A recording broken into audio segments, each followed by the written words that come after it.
নমস্কার বন্ধুরা, আপনারা এই মুহূর্তে দেখছেন আপনাদের সেই প্রিয় চ্যানেল, আপনাদের নিজের চ্যানেল নবীন শিক্ষা আশ্রম। এই নবীন শিক্ষা আশ্রমে সবাইকে স্বাগত। যারা আমাদের চ্যানেল নতুন তারা চ্যানেলটি অবশ্যই সাবস্ক্রাইব করবেন এবং পাশে থাকা বেল আইকনটি ক্লিক করবেন, তাতে করে আমাদের চ্যানেলের সমস্ত ভিডিও নোটিফিকেশন আকারে সবার প্রথম আপনার কাছে পৌঁছে যাবে। তাহলে বেশি কথা না বাড়িয়ে বন্ধুরা শুরু করা যাক আজকের আমাদের ভিডিও। বন্ধুরা, আমি কথা দিয়েছিলাম প্রত্যেকটা সাবজেক্টের চ্যাপ্টার ওয়াইজ ইম্পর্টেন্ট এমসিকিউ নিয়ে আলোচনা করার কথা। আগের দিন আমরা হিস্ট্রির কিছু কোশ্চেন নিয়ে আলোচনা করেছিলাম, তা 10 থেকে 12টি কোশ্চেন হবে। 10 থেকে 12টির মতো কোশ্চেন হবে, তারপর থেকে আজকে আমরা আলোচনা করব। আগের দিন আমরা করেছিলাম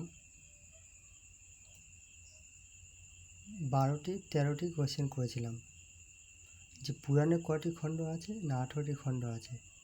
16টি মহাজন পদের মধ্যে একমাত্র দক্ষিণ ভারতে অবস্থিত মহাজন পদ হল অশ্মক। অষ্টাধ্যায়ী গ্রন্থের রচয়িতাকে বন্ধুরা, এটা very very important, star mark দিয়ে রাখতে পারেন। অষ্টাধ্যায়ী গ্রন্থের রচয়িতা পাণিনি।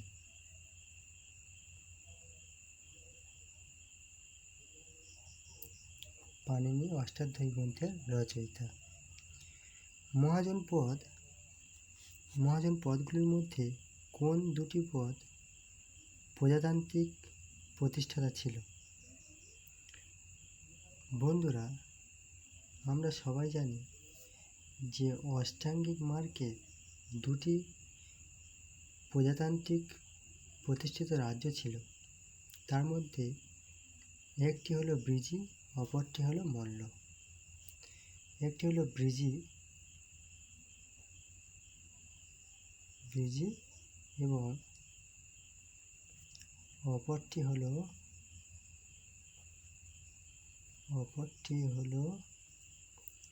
মল্ল।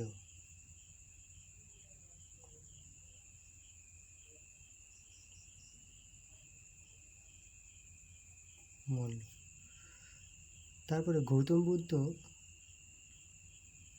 বুদ্ধর জন্ম কত সালে? গৌতম বুদ্ধ 563 খ্রিস্টপূর্বাব্দে জন্মগ্রহণ করেছিলেন। গৌতম বুদ্ধ কোথায় নির্বাণ লাভ করেছিল? না, গৌতম বুদ্ধ নির্বাণ লাভ করেছিল গয়ার কাছে এক অশ্বত্থ গাছের তলায় 35 বছর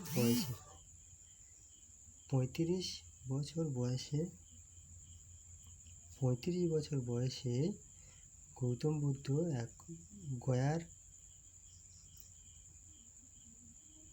এক অশ্বত্থ গাছের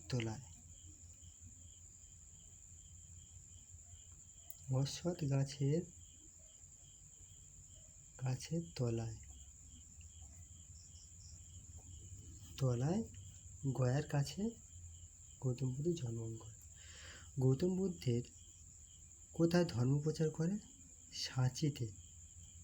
গৌতম বুদ্ধ কোথায়? সাঁচিতে ধর্ম প্রচার করে।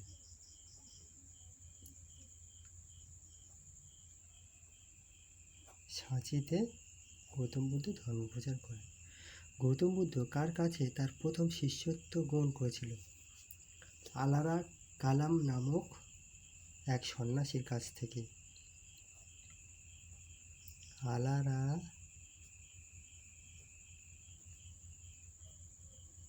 কালাম নামক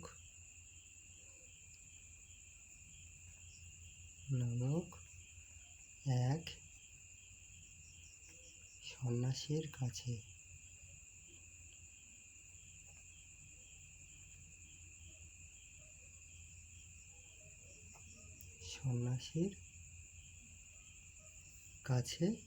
শিষ্যত্ব গ্রহণ করেছিল। কোথায় তিনি দেহত্যাগ করেন? গৌতম বুদ্ধ কোথায় দেহত্যাগ করেন? না, উত্তরপ্রদেশে গোরক্ষপুর জেলায়, যেটি বর্তমানে কুশীনগরে। কত খ্রিস্টাব্দে? না, 486 খ্রিস্টপূর্বাব্দে। তাহলে উত্তরপ্রদেশে উত্তরপ্রদেশে গোরক্ষপুর জেলা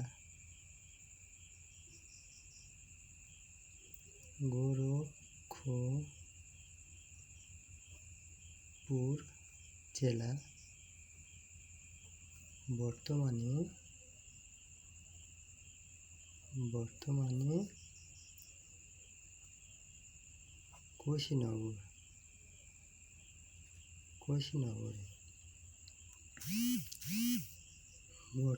কুশীনগরে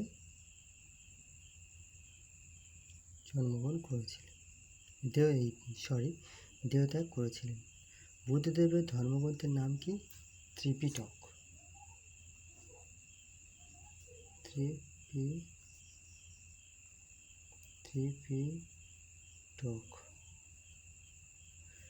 ত্রিপিটক অর্থাৎ তিনটি পিটক।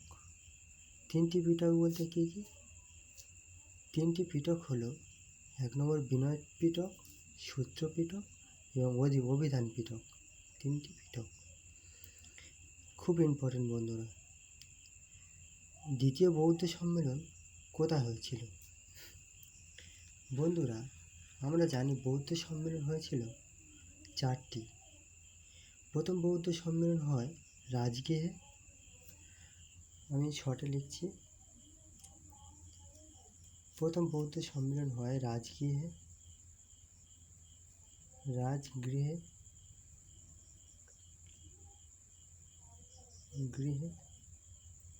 প্রথম বৌদ্ধ সম্মেলন হয় রাজগৃহে, যেটা কার সময়? না, অজাতশত্রুর সময়।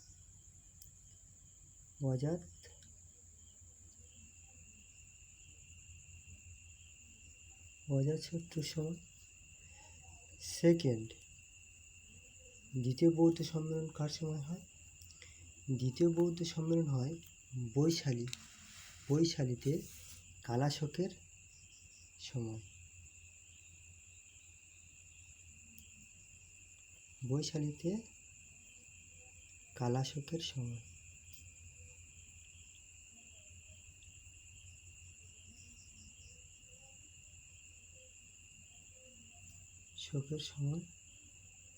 সময়।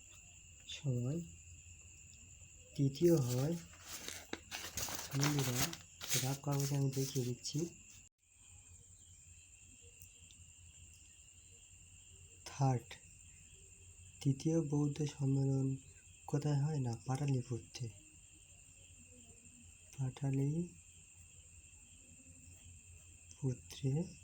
কার সময় হয়? না, অশোকের সময়।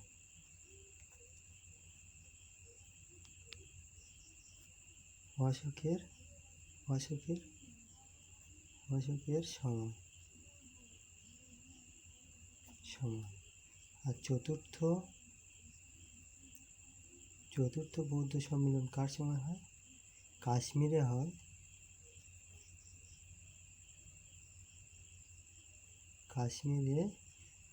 কনিষ্কের সময়।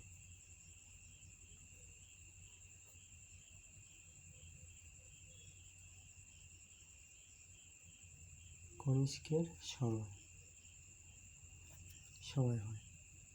ঠিক আছে বন্ধুরা, পরবর্তী ভিডিও আমরা চলে যাই পরবর্তী কোশ্চেন। আমাদের পরবর্তী কোশ্চেন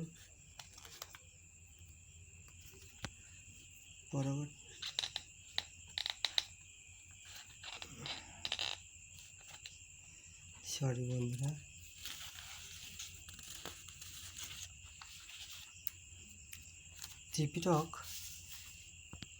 ত্রিপিটক কোন ভাষায় রচিত হয়? ত্রিপিটক কোন ভাষায় লেখা বা রচিত? ত্রিপিটক পালি ভাষায়।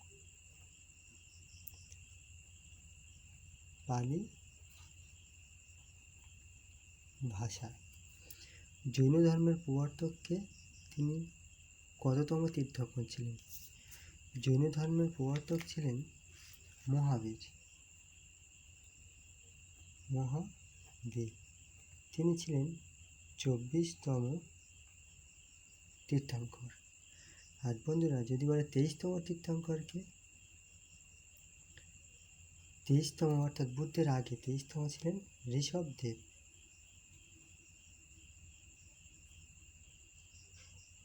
ঋষভদেব বা নাথ, ঋষভনাথ দেব বা নাথ। মহাবীর কোথায় সন্ন্যাস গ্রহণ করেছিলেন? বন্ধুরা, এটাও ভালো প্রশ্ন। মহাবীর সন্ন্যাস গ্রহণ করেছিলেন কোথায়? পরেশনাথ পাহাড়ের কাছে ঋজুবালিকা নদীর তীরে। পরেশনাথ পাহাড়ের কাছে, আমি লিখে দিই, পরেশনাথ পাহাড়ের কাছে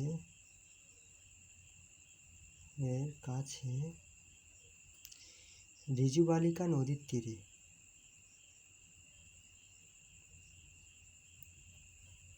ঋজুবালিকা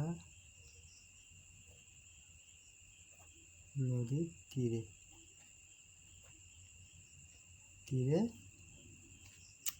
মহাবীর সন্ন্যাস ধর্ম গ্রহণ করেছিলেন। মহাবীরের কন্যার নাম কি?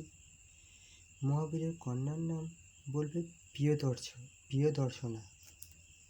মহাবীরের কন্যা হচ্ছে কি প্রিয়দর্শনা।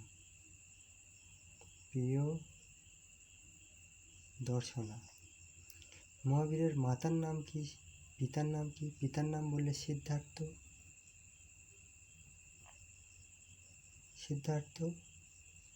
মাতার নাম যদি বলে ত্রিশূলা, মাতা ত্রিশূলা।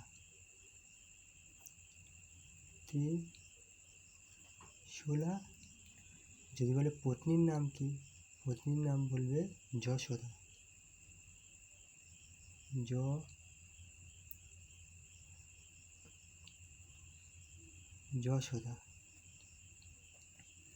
বন্ধুরা, নামগুলো একটু মনে রাখতে হবে। জৈন ধর্ম কটি সম্প্রদায় ছিল? জৈন ধর্মের কটি সম্প্রদায় ছিল? সবাই জানি বন্ধুরা, জৈন ধর্মের দুটি সম্প্রদায় ছিল। একটি হলো শ্বেতাম্বর, অপরটি হলো দিগম্বর। শ্বেতাম্বর কাদের বলবো? যারা শ্বেত বস্ত্র পরিধান করত। শ্বেতাম্বর আর দিগম্বর।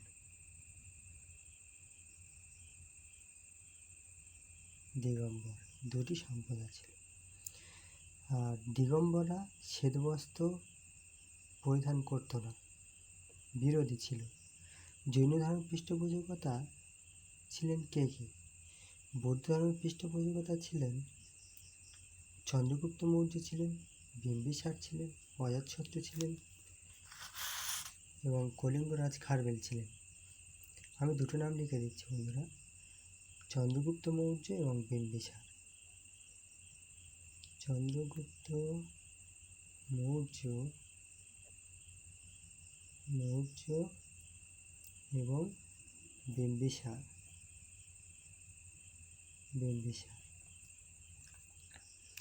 হর্ষাঙ্ক বংশের প্রতিষ্ঠাতা কে? বন্ধুরা, সবাই জানি হর্ষাঙ্ক বংশের প্রতিষ্ঠাতা হলেন বিম্বিসার। বিম্বিসারের সৈনিক উপাধি ধারণ করেন কে? সৈনিক উপাধি ধারণ করেন বিম্বিসার। হর্ষাঙ্ক বংশের শ্রেষ্ঠ সম্রাটের প্রতিষ্ঠাতা, শ্রেষ্ঠ সম্রাট এবং শেষ সম্রাট কে ছিলেন? হর্ষাঙ্ক বংশের